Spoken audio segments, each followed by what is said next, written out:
I was not planning on doing any more movie reviews. As I'm typing this, I'm still not sure if I'm going to make this video or just add this to a dropped video ideas folder. Regardless, this is a Planet of the Apes movie and I'm a huge fan of this franchise, so I'm going to keep writing. First of all, some context for what type of critic I am. Just because I'm a fan of a franchise, that doesn't mean I'm going to like everything about it, even if other people do. I love the first Avatar, the James Cameron Blue Alien movie, yes, that's the one, but the sequel, it kind of sucked. When it comes to Planet of the Apes, the original is obviously one of my favorite films. I also enjoy the sequels, or at least bits and pieces of the sequels. The 1974 TV series is pretty fun and entertaining. Not great television, but charming in its own way. The reboot trilogy that it is a sequel to is an interesting subject matter to talk about. Nowadays, it's popular to make a YouTube video about how it's one of the most underrated trilogies of all time. I disagree with that statement. Even though I enjoyed two of those films, I wouldn't call them exceptional or groundbreaking. Maybe when it comes to reviving a dead franchise and computer animation,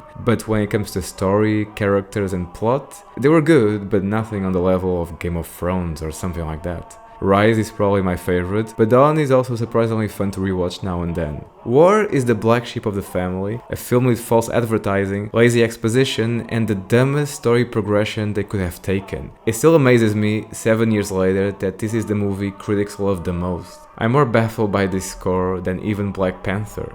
Anyway, Kingdom of the Planet of the Apes is worse than these three. The critical reception is on par with Rise, and I have seen some comments online on how this film is not as good as the previous two, since it's trying to restart the franchise and it needs to lay the groundwork for what comes next. And this is where I have to call bullshit, because garbage commentary like that seems to imply that this movie and Rise are on the same level when it comes to quality, when they couldn't be further apart. Rise of the Planet of the Apes is its own movie. It tells a complete story. It doesn't leave any plot lines open or fails to properly tell the story it's trying to tell because it has to set up sequels. The only time where you see Rise leaving hints of a possible future for the franchise are small moments that reference the original movies in an organic way or the natural progression of the story. Kingdom of the Planet of the Apes fails to be its own movie and set up anything remotely interesting for the future. The third act is the definition of anticlimactic and vapid, not to mention generic. Saying that Kingdom is just as good as Rise makes as much sense as saying Avengers and Avengers Age of Ultron are just as good.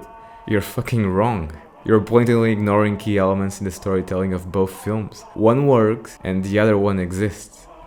The CGI is noticeably worse than the previous films. Not sure what's the point of making more of these movies if they are just going to end up looking worse than what came before. The eagles were especially distracting. The way they moved their wings to fly around looked very unnatural. The texture and lighting on the feathers made them look like video game characters. There's a big contrast between the real locations they filmed in, that serve as background for the film, and the CGI characters. They don't blend in. When it comes to visual effects, this movie is more Marvel and less Avatar, and that's not a good thing.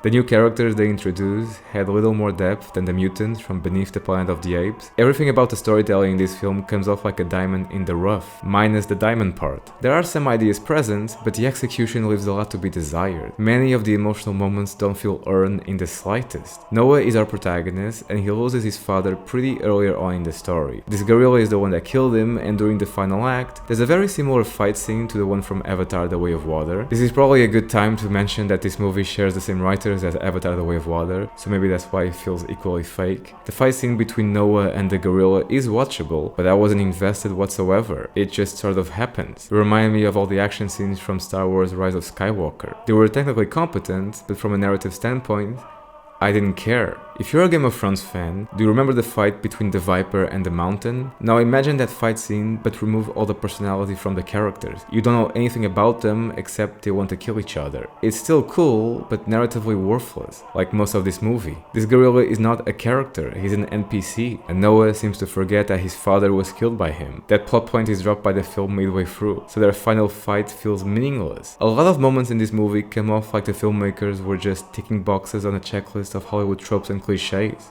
Noah was not a particularly strong protagonist. Raka and Proxima Caesar were far more fascinating characters to follow in the few minutes they were on screen. This movie needed more of Proxima Caesar and more time spent setting up his kingdom. They apparently does not understand the concept of guards and security. I swear, the sequence where all the main characters are setting up the explosives around the dam, walking without a care in the world if they are seen by Proxima Caesar's soldiers, that was one of the most frustrating sequences I've seen in a film recently. I guess this guy is lucky there isn't a smarter ape out there, because if this is how he takes care of his kingdom wasn't going to last very long, regardless of the actions of our main characters in this film. May is the main human character, and she's on a mission to retrieve some sort of hard drive from this bunker, and we don't know much about her. The scenes with her and Noah were terrible. Noah feels betrayed because the script demands it. He's really mad that this random person he doesn't know very well, and when he saw her near his horse, he even screamed at her to go away. But once he finds out she can speak and think on the same level as he does, he gets really defensive and offended, like she was supposed to trust him all of a sudden because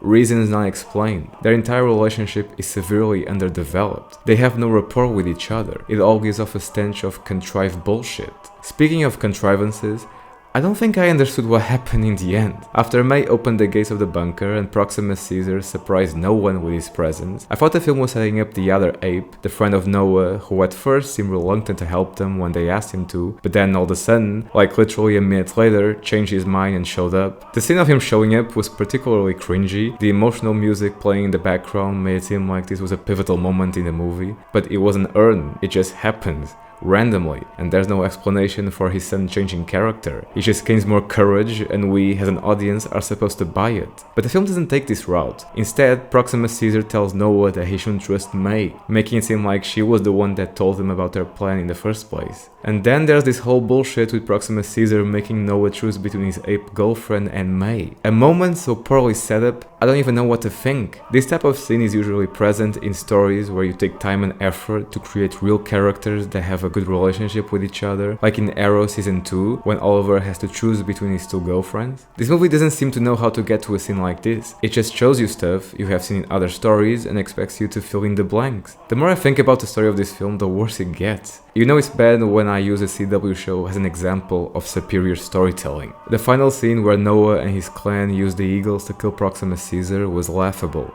First of all, the movie lies. They tell us this clan uses songs to create bonds between eagles and apes, but they were not singing. You need to say words in order to sing. Otherwise, it's not a song. They were just making music. Terrible music that can be mistaken for random monkey noises, but still, why bother crafting a story about a native tribe that uses songs, and in the end, you don't actually have a song, just really bad monkey noises. Avatar: The Way of Water also used songs as a plot point in the story. These two movies really are similar. At least in that movie, we hear the characters actually singing. Now for the positives, because there are some things I liked.